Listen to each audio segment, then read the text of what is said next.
Assalamualaikum warahmatullahi wabarakatuh. Al-Fatihah.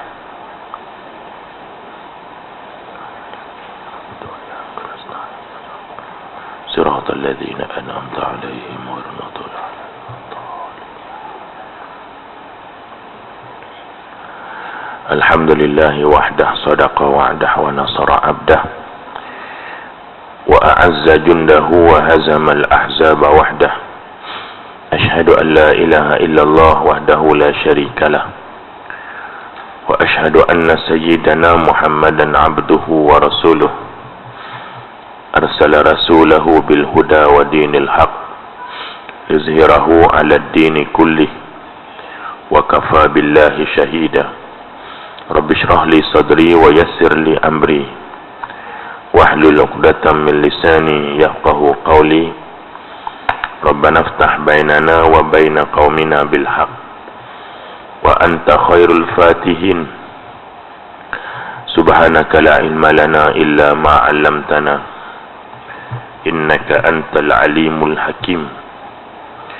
Wala haula wala quwwata illa billah. Wala haula wala quwwata illa billah. Wala haula wala quwwata illa billah al-aliyyil azim. Amma ba'd.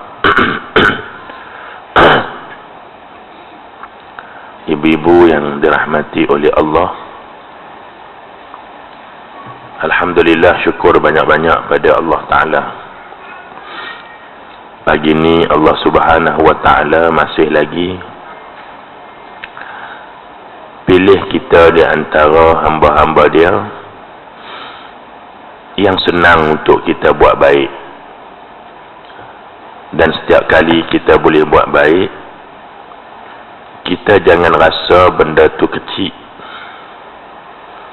Sebab bila Allah Ta'ala mudahkan kita buat baik, tu maknanya Allah Ta'ala sayang kat kita dan Dia nak masukkan kita dalam syurga. Kerana satu hari datang kepada Nabi seorang anak muda. Dia bertanya kepada Nabi, "Ya Rasulullah, boleh tak kita nak kenal ahli syurga dan neraka?" Nabi kata boleh nak kenal. Hari ni orang duk kata kita tak boleh kata orang ni neraka syurga neraka ni raja Tuhan. Betul. Tapi Nabi bagi tahu kita boleh kenal. Maka anak muda tadi tanya, macam mana nak kenal? Nabi kata ahli syurga ni bila Allah Ta'ala mudahkan dia buat baik dan susahkan dia daripada buat jahat, syurga lah. Kalau hari ni dia buat benda tu, dia ahli syurga. Ada orang kata kita tak tahu ke ujung tu lain. Nak kita yang masa ni dan akan datang kita tak tahu tak. Hari ni kita sihat, besok belum tentu tak sakit perut. Jadi tak boleh cakap lah besok. Manakala neraka, ahli neraka pula, Nabi kata Allah senangkan dia buat jahat, dalam masa yang sama disusahkan untuk dia buat baik. Jadi bila Allah bagi kita mudah buat baik, syukurlah. Bila kita syukur, nanti Allah tambah lagi. Jadi bila Allah kita boleh buat baik, syukurlah. Jangan fikir dah. Jadi buat baik ni jangan fikir. Yang kita nak fikir ialah buat jahat. Buat baik jangan fikir. Kita buat je, lepas tu kata jangan fikir dah. Serah pada Allah Subhanahu Wa Ta'ala, ya. Dan insya-Allah pagi ni kita akan masuk pada tajuk baru ataupun ayat baru. Lama ni 2 bulan dah dah. 2 bulan tak tahulah ada yang apa tu berlabah-labah buku dah. Tak apa nak buka. Ada yang hilang terus kat mana lah. Aku letak dalam buku. Tak jumpa dah, lama dah tak mengaji ni. Hari ni kita masuk pada muka surat 117. Firmanullah Ta'ala pada ayat yang ke-13 daripada surah An-Nur Allah berfirman, laula ja'u alaihi bi arba'atin syuhada fa illam ya'tu bisyuhada fa ulaika 'indallahi humul kadzibun.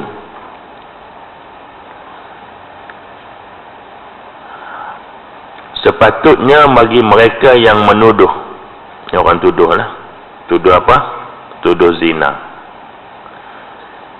hendaklah dia membawa 4 orang saksi. Jadi kalau kita tuduh orang zina, kena bawa mai saksi. Saksi itu pula, saksi itu tengok sendiri, ya, bagi membuktikan tuduhan itu. Oleh kerana mereka tidak mendatangkan 4 saksi, maka mereka itu pada sisi hukum Allah adalah orang yang bohong. Walaupun kejadian tu dia nampak 2 orang je, dia tak boleh tuduh.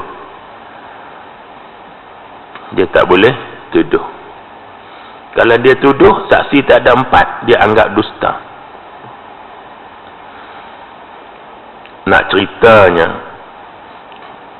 susahnya Islam ni nak hukum orang. Tu yang saya selalu bagi tahu. Kita nampak Islam ni hukum, dan kita pun selalu bertanya hukum. Tidak, tuan-tuan. Hukum ni Allah buat, dia sebagai, dia panggil guideline, garis panduan, ya. Tetapi di sana masih ada satu nilai, nama dia akhlak. Tidak. Selalu saya bagi contoh. Sah tak sembelih anak ayam yang baru menetas? Sah tak? Sah. Sah. Menetas-menetas kita sembelih, sah. Cuma akhlaknya tak ada. Budak tu baru beranak, baru menetas si ayam tadi ni, kita dah sembelih, mak dia pun dia tak kenal lagi, shopping mall tak pernah pergi, jadi kita sembelih dah dia. Jadi akhlaknya tak betul lah. Akhlaknya tak betul. Contohlah juga, tiap-tiap kali raya balik rumah laki kita, laki kita kata, tiap raya hang kena balik rumah mak aku. Wajib tak patuh? Wajib tak patuh? Wajib. Tapi dari sudut akhlaknya tak betul. Hukum memang betul. Betul hukum. Tapi akhlaknya tak betul. Ada. Jadi macam itulah Islamnya. Jangan tengok hukum. Tak, contohlah. Kita tak puasa 6 sebab banyak jemputan. Ambil contoh. Tak. Kita pun pandai. Tak ada nak puasa, ustaz, kan memenuhi jemputan tu wajib. Betul lah, memenuhi jemputan wajib, tapi bukan mesti memenuhi jemputan tu makan. Hampir saja sudah. Nah. Dan bagi orang yang buat rumah terbuka, kita kena tengok meraihkan orang puasa tu lebih utama. Kita sebagai tuan rumah, betul ya? Kita puasa, orang main rumah kita, sunat kita berbuka. Sana nak raihkan tetamu. Sebab raih tetamu tu. Kita buat rumah terbuka, kita tak puasa. Yang main puasa pula. Maka kita kena raihkan orang puasa. Tidak. Kita apa panggil? Tapaukan benda tu. Kita suruh dia buka puasa. Bukan suruh dia makan. Kita raihkan. Kita dapat 2 pahala. Kita dapat dia datang rumah kita. Kita dapat pahala bagi orang buka puasa. Jadi itu masalah dia.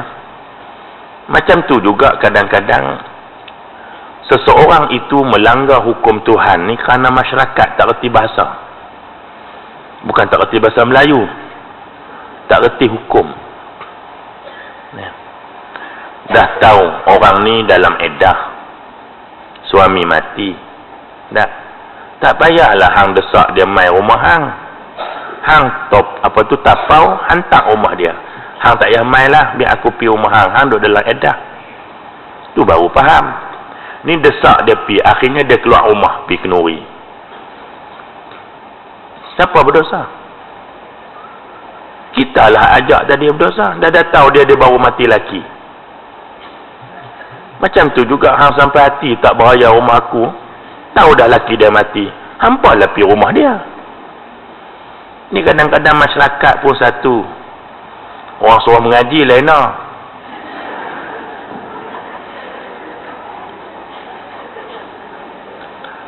Tak nak faham. Jadi masyarakat tu sendiri tu menyebabkan kadang-kadang kita duk langgar, orang lain langgar hukum sebab kita. Jadi sebab tu kita mai mengaji. Ngaji ni tuan-tuan sekalian ya, dia kena ada kesungguhan lah. Macam ibu-ibu sekarang ni, ada kesungguhan lah mai. Bukan senang nak mai pukul 9, bukan senang. Waktu tidur paling special sekali. Anak dah keluar, laki dah keluar, tinggal kita dengan kucing. Tuan-tuan sekalian, lena tu sampai kucing berak atas muka, tak sedap. Tapi kita boleh main. Tak? Saya duduk tengok sambil-sambil main tadi kan. Jalan pun tak larat dah separuhnya. Jalan nak main, tapi mari juga bergayut dengan kawan jalan. Mari. Alhamdulillah. Itu yang kita nak kan. Faham tak faham tu kerja Tuhan tuan-tuan. Ada orang faham, ada orang faham sikit, ada tak faham langsung, tu kerja Tuhan. Tu kerja Tuhan. Jadi kita main ni, kita mengaji. Baik. Jadi nak tunjukkan bahawa susahnya Islam nak hukum ni. Jadi jangan tengok Islam tu hukum jangan. Baik. Sebab tu Islam ni dia pencegah dulu, tapi kalau hal langgar juga baru aku hukum. Ada? Hal langgar juga. Aku dah bagi macam-macam cara mengelaknya. Tapi hang buat juga, baru kena hukum. Baik. Pembaca surah An-Nur haruslah memahami bahawa gugusan ayat-ayatnya sebenarnya menggesa agar jiwa orang mukmin tadi ni berhati-hati dalam membicarakan kehormatan manusia. Nampak tak? Bab nak tuduh orang ni Islam cukup berat. Ada? Itu sebab nak tuduh orang jenayah kena buat mai orang 4 saksi.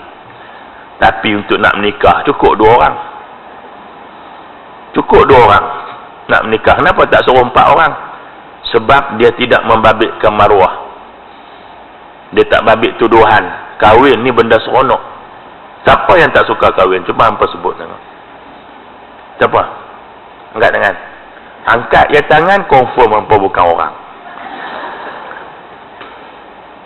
Tak, masalah dah tak nak kahwin tu bukan sebab dia tak seronok kahwin. Kadang-kadang dia dah seronok hidup sekarang kan.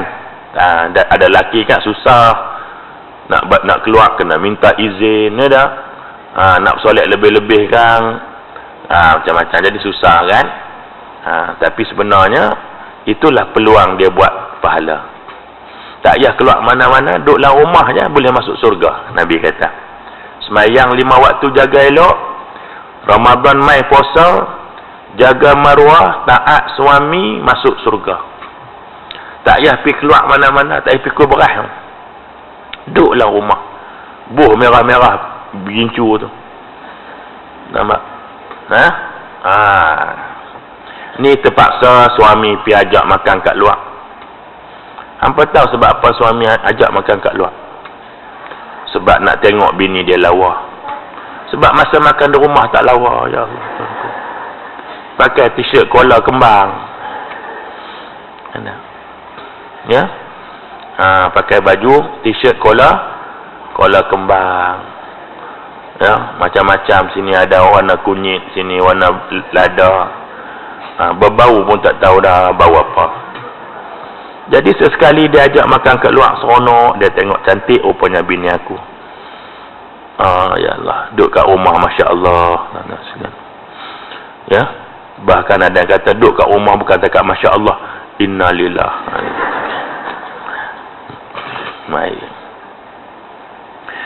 Dan berwaspada dengan bisikan syaitan mengenai kehormatan orang lain. Jangan duk ikut syaitan. Jangan terikut-ikut dengan lidah yang keji dalam menyebabkan fitnah yang memalukan atau terus mempercayai isu yang dimuatkan dalam media massa. Ini panduan dia. Hari ini tuan-tuan sekalian, kita masing-masing ada makhluk ni. Ni makhluk ni. Apa benda tak masuk dalam handphone kita? Semua masuk. Yang betul, yang tak betul masuk semua. Allah dah tahu dah benda ni akan berlaku. Dia bagi dah garis panduan. Nah, ayat yang sebelumnya yang saya tak nak ulang dan korang pun tak ingat. Senang tak usah kita ulang dah. Terus saja. Allah Ta'ala kata kalau hang dengar satu benda, dia kata yang tak ada bukti, yang hanya bersifat tuduhan, jangan duk percayalah. Delete terus. Tak payah di forward lah. Tak payah pergi hantar ke orang lain. Kalau dia tu tak ada kepentingan apa-apa. Cuma berbentuk dalam gosip saja. Kita kena ingat. Ada satu makhluk besok dekat akhirat, dia pipi tengok gedung pahala dia kosong. Lalu dia tanya, pi mana pahala puasa dengan puasa aku, semayang aku, pi mana? Aku berasa sejak daripada kecil sampai mati tak pernah tak semayang. Cuma lambat ialah tu standard lah. Nak tengok Hindustan lambat dah sikit. Jadi mana pi pahala ni, mana pi? Malaikat kata diambil oleh orang. Siapa duk pandai-pandai ambil orang? Ambil pahala aku ni. Orang yang pernah kamu fitnah dia. Orang yang pernah kamu keji dia. Semuanya ini akan mengambil kebaikan pahala yang ada pada kamu. Tak ada pasal-pasal. Nah, penat-penat semayang masuk neraka. Kalau macam tu biar terus tak semayang, puas hati masuk neraka. Betul. Nak pakai tudung kemain elok, Masya Allah tuan-tuan. Tapi pahala bertudung tadi ni tak dapat ke orang. Tuan-tuan sekalian. Sebab apa? Kita mengata fitnah orang tu. Jadi jaga-jagalah dengan makhluk ni tuan-tuan. Nah, zaman fitnah. Allah Nabi dah sebut dulu dah bahawa fitnah ni dia sedang tidur. Hang kejut ya, berat lah. Dia jaga berat. Jangan kejutkan dia. Baik. Akibat tanpa disedari ia akan terjebak dalam perangkap sangka buruk terhadap saudaranya. Dan akhirnya boleh mengheret kepada dosa besar, iaitu memfitnah dan menuduh tanpa bukti. Nabi SAW sebut, cukuplah seseorang itu dianggap sebagai berbohong. Nabi kata, seseorang itu dianggap bohong dah bila dia menyampaikan apa yang dia dengar. Dia dengar terus dia sampai. Bukan ilmu ya, benda-benda berita lah. Yang dia tak tahu kesohihan dia, terus dia sembang. Cukup dah, itu sebagai pendusta. Makna apa dia? Maknanya kita kena selidiklah dulu. Nak, yang masing-masing ibu-ibu pun biasa dengar, kita kena tabayunlah dulu. In ja'akum fasikum binaba'in fatabayyanu. Mai berita daripada orang fasik, tolonglah siasat dulu, betul ke tak?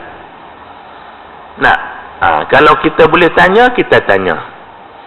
Tuan-tuan dengar cerita siapa? Cerita Cik Bedah lah contohnya kan.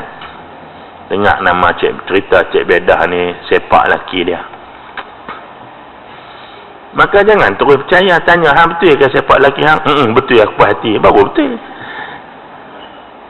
Kita boleh tanya kan. Apa salahnya? Malu nak jumpa, boleh mesej kat dia, WhatsApp ke apa. Tak? Jadi apa masalah kita? Tambah-tambah kawan kita kan. Kawan kita duduk sekali sama-sama lena dalam kelas, takkan tak boleh tanya. Mai sekali duduk sebelah-sebelah lena pun sama. Keluar-keluar hang faham ustaz cakap, aku lena, aku pun sama dengan hang. Jadi maknanya nak sebut tadi ni, kawan-kawan kita takkan tak boleh tanya. Tapi duk syakwa sangka ni sebab duk dengar berita bohong ni kan. Kawan-kawan. Nampak tak? Kadang-kadang dengan lelaki kita duk ada syakwa sangka, tanya pun dengan lelaki kita. Kan? Kenapa nak syakwa sangka saja? Tanya kat dia. Nah, itu dia. Orang-orang yang menyebarkan fitnah adalah munafik. Munafik ni Allah Ta'ala kata tempat dia duduk bawah dalam, paling bawah dalam neraka. Atas tu orang kafir, dia duduk bawah pada orang kafir lagi. Manakala orang yang beriman menerima berita buruk tentang saudaranya, mesti mendatangkan saksi dan bukti terhadap dakwaan tersebut. Ni orang beriman. Hang nak tuduh, hang buat saksi. Tapi dunia kita hari ni pelik. Orang kena tuduh pula kena buktikan dia tak bersalah. Orang tuduh tu buat dia aja. Ini kaedah yang salah. Dalam kaedah Islam, orang yang tuduh tu buat saksi, buat mai bukti. Bukan orang kena tuduh pergi cari bukti bahawa dia tak buat. Dahlah dia kena tuduh, dia kena cari bukti, tak mampu orang ni. Hak tuduh sedap-sedap aja. Hendak? 110, 101 sebab kenapa Ustaz Kamal tak boleh ngajar Al-Falah. 101. Betul orang kata, kalau Ustaz tak betul, Ustaz bukti. Kalau Ustaz betul. Tak? Dah lah hang tuduh aku pula kena cari bukti. Hang tuduh, hang bawa mai lah. Apa bukti dia? Tak boleh bawa mai, hang tanggung depan Tuhan. Bukan rugi apa, orang kena tuduh ni sabar saja. Pahala dia dapat 1. Selagi tak minta maaf. Walaupun dah lama dah, dia tak minta maaf. Selama tu pahala masuk. Ping. Dia semayang dapat kat kita. Dia semayang dapat kat kita. Tuan-tuan sekalian. Dan Nabi juga bercerita, ada satu golongan manusia besok ni, dia pergi dekat pedung pahala, dia terkejut. Dia kata, ni pahala apa ni besar sangat ni? Aku tak pernah buat amalan ni. Malaikat kata, pahala ni datang daripada orang yang fitnah. Kita tak tahu. Itu perkara-perkara yang kita kena ambil perhatian lah, tuan-tuan sekalian. Selagi kita tak minta maaf dekat orang yang kita fitnah tu, yang kita duk mengata tu, selagi itulah kita semayang, pahala terus transfer. Macam kita transfer duit tu, tekannya tekan ting. Kita marilah kelas, tuan-tuan sekalian. Mari kelas. Pegang kereta orang tu berjalan, tak larat nak berjalan. Pegang. Sampai tangga masjid, pegang tu. Nak duduk, pegang orang, nak pegang gayut ke orang. Orang-orang tu jatuh dengan kita. Tapi mengata ke orang, Masya Allah, sampai tak sedang, dia tu dah tak apa larat dah. Habis pahala tadi masuk tadi ni. Masya Allah ya. Ini adalah langkah kedua yang diajarkan oleh surah Nur setelah menuntun langkah yang pertama. Langkah pertama apa? Ayat 12 yang Allah Ta'ala kata, kamu kena berbaik sangka dengan diri kamu, bukan dengan orang. Apa maksud berbaik sangka dengan diri sendiri? Mai berita, tolak terus. Jangan duk ambil pot. Budak-budak lah ni cakap tak ambil pot. Aku pun tak faham. Tapi bila orang kata tak ambil pot tu, tak ambil peduli lah Ustaz. Tak saya duk ambil cakna, tak cakna. Jadi itu cara dia, tolak. Tak ada kepentingan apa-apa kan. Ceritanya ni cerita kan, tak ada kena mengena dengan aku, dah ambil tahu apa. Tutup terus. Tutup akaun. Langkah yang kedua pula, kalau nak tuduh juga, buat mai saksi. Buat mai bukti. Kalau tak ada, diam sudah. Sebagaimana cerita Sayyidina Umar. Tuan-tuan sekalian. Umar ni banding iman dengan kita, tak saya cakap apalah. Satu hari, Nabi naik Bukit Uhud. Tuan-tuan nampak tak dekat kawasan Uhud tu, ada bukit keliling warna merah tu kan? Tu Bukit Uhud. Bukan hak kita panjat bertangkap gambar tu. tu bukit memanah. Bukit Uhud tak ada siapa panjat. Kalau panjat pun saya tak bagi. Takut nak sampai ke atas, tak boleh nak turun. Kita nak ambil tak boleh. Adakah tuan-tuan sekalian, kita nasihat dah dekat Arafah, tak duduk naiklah Jabal Rahmah tu. Makcik dah tak larat, dia kata tak boleh duduk hajat nak naik dah ustaz. Oi, tak tahu bila pula boleh mai. Dia bukan ada kelebihan apa panjat Bukit Rahmah tu, Jabal Rahmah tu. Nak. Kita kata tak apalah pakcik, naiklah. Nak sangat kan, takut mati, tak mati celik mata takut tak? Naiklah. Tunggu-tunggu tak turun. Lepas tu saya suruh lah, tolong pergi cari makcik tadi, aku yang sihat ni pun tak naik. Naik-naik duduk dah atas. Tak boleh nak turun, dah cakap dengan ustaz. Kita pergi ambil pula. Aduh lah akulah. Daripada aku ambil orang panjat, biar aku naik sendiri. Dia nak tuan-tuan sekalian. Dia tak larat dah kita. Jadi, kita macam itulah. Dapat berita, kita tolak. Tak ada duduk sama. Kita dah tak larat dah nak beramal. Selama mana hak kita beramal sebelum ni. Jadi Nabi dengan naik Bukit Uhud tadi ni dengan 3 orang sahabat dia. Semua sahabat kanan belakang. Dia naik dengan Abu Bakar, Omar dan Osman. Naik bukit. Naik Bukit Uhud. Tiba-tiba Bukit Uhud bergegar. Ni hadis sahih Imam Bukhari.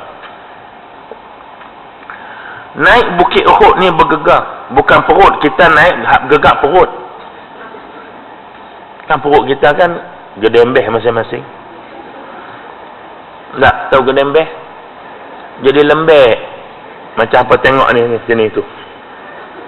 Kita goyang ke ni kan? Lepas tu kita berhenti, dia goyang lagi duduk. Jadi gedembeh perut.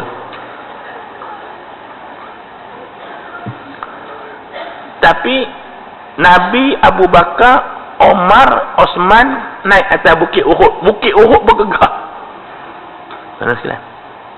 Lalu Nabi dengan mukjizatnya, dia ada mukjizat lah. Dia kata, wahai Uhud, berhenti bergegar. Kerana yang naik atas kamu ni pertama Nabi, dialah. Kemudian orang yang paling benar, Abu Bakar lah. Dia panggil As-Siddiq tu. Ni bukan calang-calang orang ni. Tak. Yang naik hang ni dia kata pertamanya Nabi, dialah. Keduanya orang yang paling benar, Abu Bakar. Dan 2 lagi orang yang akan mati, kata dia. Nabi kata, mati di sini dengan maksud mati syahid. Dan ternyata Omar dan Osman mati, dibunuh. Syahid. Maknanya mulianya Omar ni. Nampak tak? Nak cerita tentang Sayyidina Umar. Jadi Sayyidina Umar ni tuan-tuan sekalian, hebat tak hebat Sayyidina Umar ni, itulah keadaan dia. Tapi dia pernah cakap,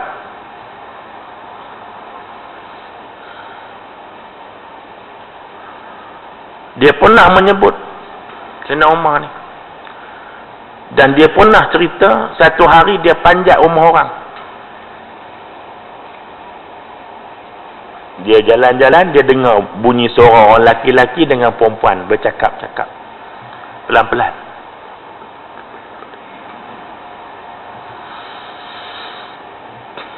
Maka dia panjat.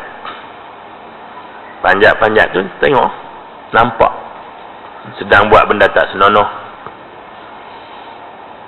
Kemudian dia terjun, dia terus pergi jumpa hakim. Qadi lah. Hakim lah zamannya kan. Dia kata, aku nak buat dakwaan kepada